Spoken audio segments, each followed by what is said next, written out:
Welcome to Podkey NFL, where the league's biggest experiments and pressure points are already taking shape. A former Goldman Sachs executive is helping shape the Eagles. Kansas City is chasing explosive plays again. And the NFC North may turn every Sunday into a knife fight. Add a few quarterback auditions with franchise-level consequences, and there's plenty to catch up on. Adam Berry's path to Philadelphia is a great window into how the Eagles think. He spent 14 years at Goldman Sachs, eventually leading U.S. loan trading, before Howie Roseman heard him speak at a client conference and recruited him into football. Berry had spent his career weighing risk under pressure, managing people, and making calls with incomplete information. Roseman saw a useful football skill set there, then immersed him in everything from draft boards and scouting to free agency, contracts, and the salary cap. That wide exposure matters because the Eagles want finance, law, analytics, and personnel. People building a shared language. Their goal is a fuller risk-reward picture, with enough internal trust for people to challenge ideas honestly. It also fits a culture Berry describes as fearless. Jeffrey Lurie, Roseman, and Nick Sirianni focus on what can go right, except that some aggressive choices will miss, and keep adapting when injuries or new information change the plan. Jordan Mailata remains the cleanest example of their patience. Philadelphia saw unusual physical gifts, invested in development, and got a captain-level player whose character helped carry him through a very long learning curve. Kansas City's Kenneth Walker addition is about a glaring need for juice. Walker had 42 explosive runs in 2025. All Chiefs running backs combined for 44 across the previous 2 seasons. The Chiefs created explosive runs on 3% of attempts last year, far below the 6.9% league average. More under-center looks and outside zone concepts could give Walker room to flip the field and force defenses into difficult choices. Light boxes invite Walker to break one. Heavier boxes can create friendlier coverage for Patrick Mahomes and the receivers. Third and long remains the harder question, since man coverage has consistently stressed this receiving group. The defense is going through its own reset around Chris Jones. First-rounders Munster Delaney and Peter Woods, plus R. Mason Thomas and Khyiris Tonga, bring younger legs and different body types to an interior group that badly needed more pressure.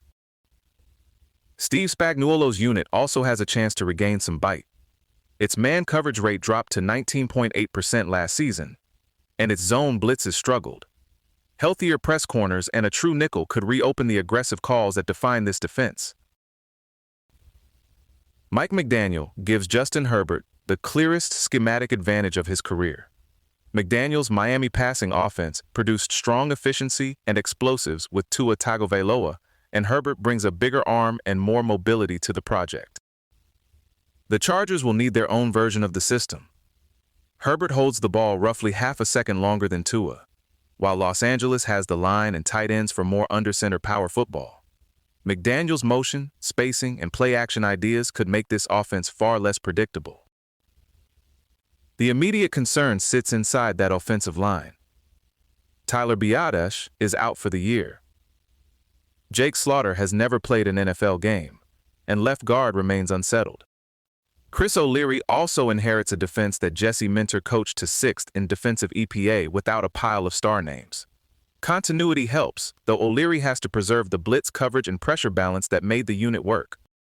This roster has moved past the lovable wildcard exit stage. A playoff win and real evidence of contender status are the expectation. Denver's trade for Jalen Waddle gives Bo Nix the kind of receiver who can turn a routine completion into a 50-yard touchdown. Waddle has ranked near the league's best in EPA per target, explosive catches, and yards per route over the past 4 seasons. The Broncos ranked 25th in explosive play rate and regularly needed long, methodical touchdown drives. Waddle can create room for Courtland Sutton, Pat Bryant, and the backs underneath, while giving Nix a wider margin for error on intermediate throws. Nix still has a consistency test ahead. His success rate was 19th last year, and zone coverage gave him real trouble.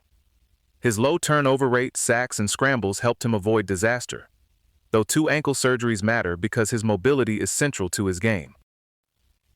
Denver also needs more from its runners. 34 explosive runs behind a strong offensive line is a thin return. A healthy J.K. Dobbins, R.J. Harvey, and Jonah Coleman could ease the burden on Knicks. Las Vegas has an appealing young offensive nucleus in Brock Bowers and Ashton Jeanty, with first overall pick Fernando Mendoza potentially joining them as the long-term quarterback. Clint Kubiak can use Bowers as a featured receiver from empty sets, motion, screens, and play-action shots, which feels much more interesting than parking him inline all afternoon. The Mendoza timeline is the central decision. Kirk Cousins offers a steadier early floor, while getting Mendoza meaningful snaps by cold weather would give the Raiders real evidence about their quarterback-coach pairing. Mendoza has shown arm strength, toughness, and command of structure, even if a thin supporting cast may make life difficult. By season's end, clarity matters most. Bowers and Jeanty should look foundational. Kubiak's identity should be visible, and Mendoza should have enough tape to shape the next decision.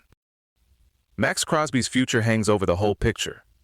A mid-season trade would loudly confirm a longer rebuild centered on the young offense. The NFC North has a convincing case as football's deepest division. Every team can picture first place, and an 8 or 9 win team could still wind up fourth.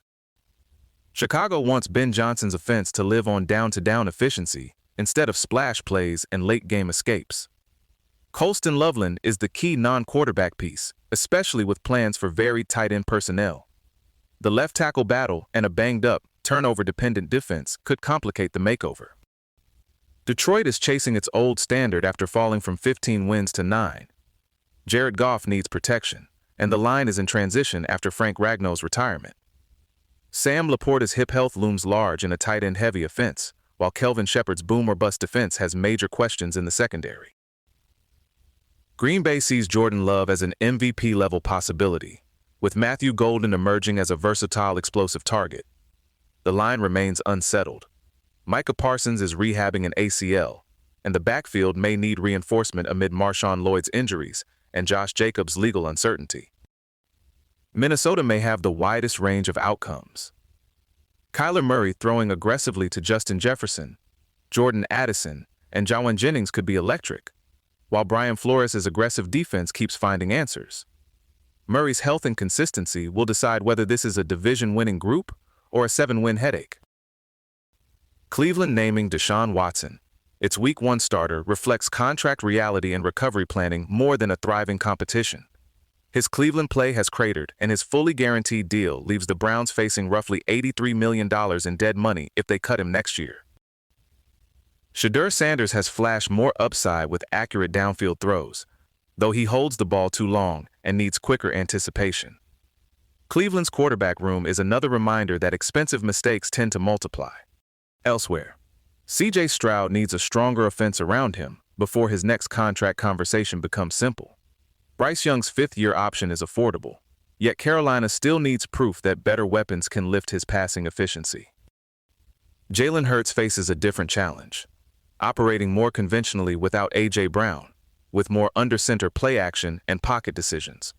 Michael Penix needs to show Atlanta he can be its 2027 answer, while Malik Willis has a valuable evaluation window in Miami.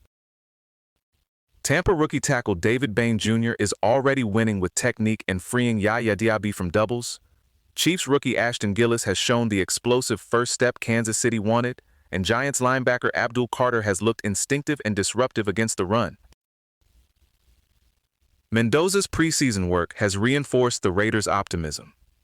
Matthew Golden is giving Green Bay real versatility, and Carolina has used Tetaroa McMillan in the slot far more often, hunting matchups against safeties.